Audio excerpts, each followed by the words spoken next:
Olá! Nessa aula, nós vamos trabalhar com a dimensão humana nas organizações.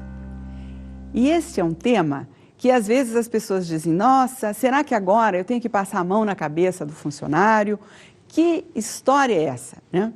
Para isso, nós vamos trabalhar com 3 abordagens: a estrutural, a humanística e a integrativa.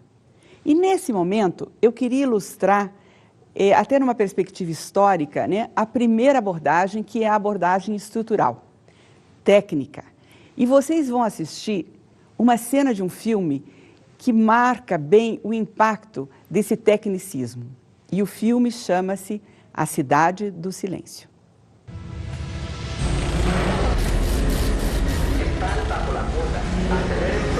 Hola.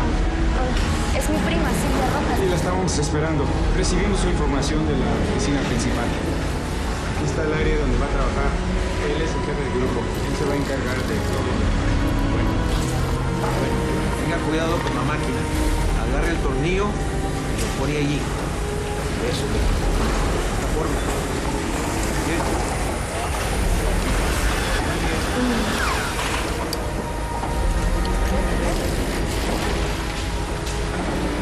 Línea número 1 y número 3 están bajo la cuota. Aceleren producción. Aceleren producción.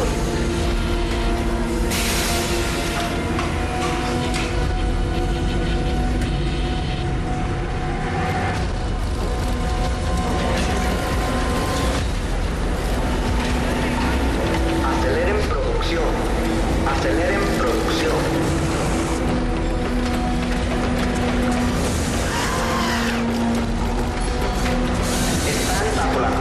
Aceleren producción. Están bajo la cuota. Aceleren producción. Aceleren producción.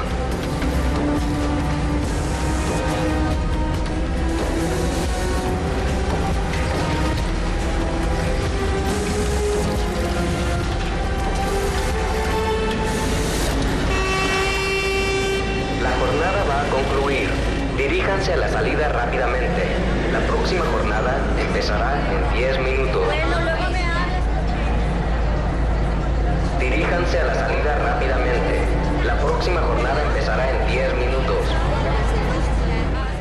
Quando nós observamos aquela cena do filme, aquela perspectiva mecanicista, nós começamos a ver como eram difíceis aqueles tempos, né? E uma outra perspectiva que historicamente aparece, e aparece por acaso, é a perspectiva humanística. O movimento da dimensão humana nas organizações começa na década de 20. E o responsável por esse movimento, aquele que acionou, chamava-se Elton Mayo. O Elton Mayo fez um experimento numa organização, na Western Electric, e ele resolveu observar o comportamento de operárias fazendo algumas alterações no meio ambiente.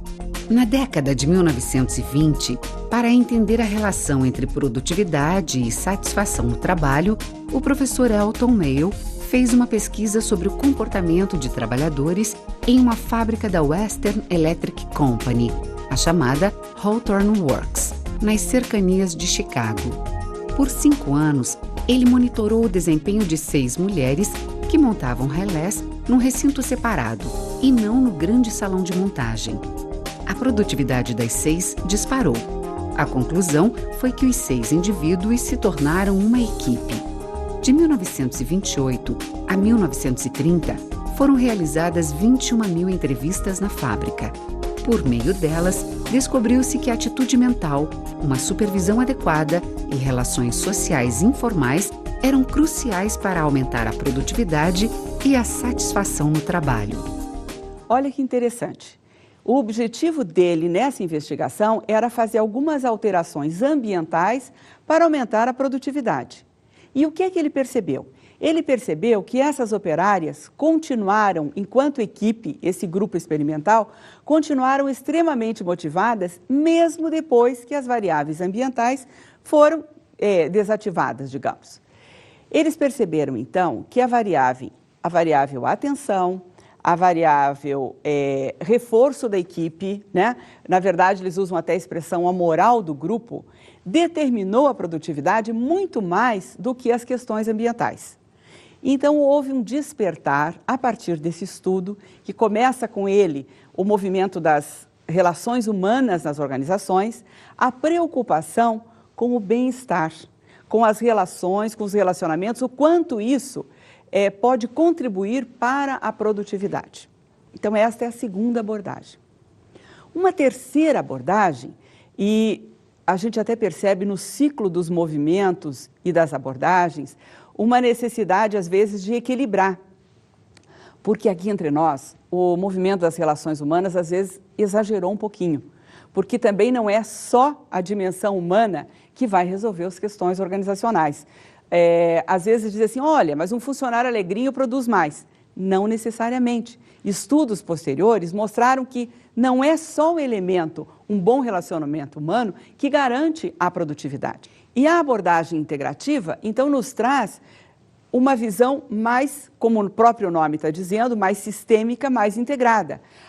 A dimensão técnica é importante, a dimensão humana é importante e, na verdade, perceber a organização e o comportamento dos funcionários de uma maneira integrada é que determina uma melhor produtividade. Vamos observar agora, de maneira sintética, como é que se apresentam as três abordagens.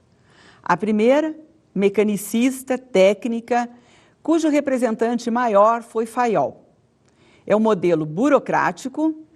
As competências que são valorizadas nessa abordagem são as competências técnicas e as categorias de vínculos organizacionais são cognitivo, habilidades e conhecimentos específicos.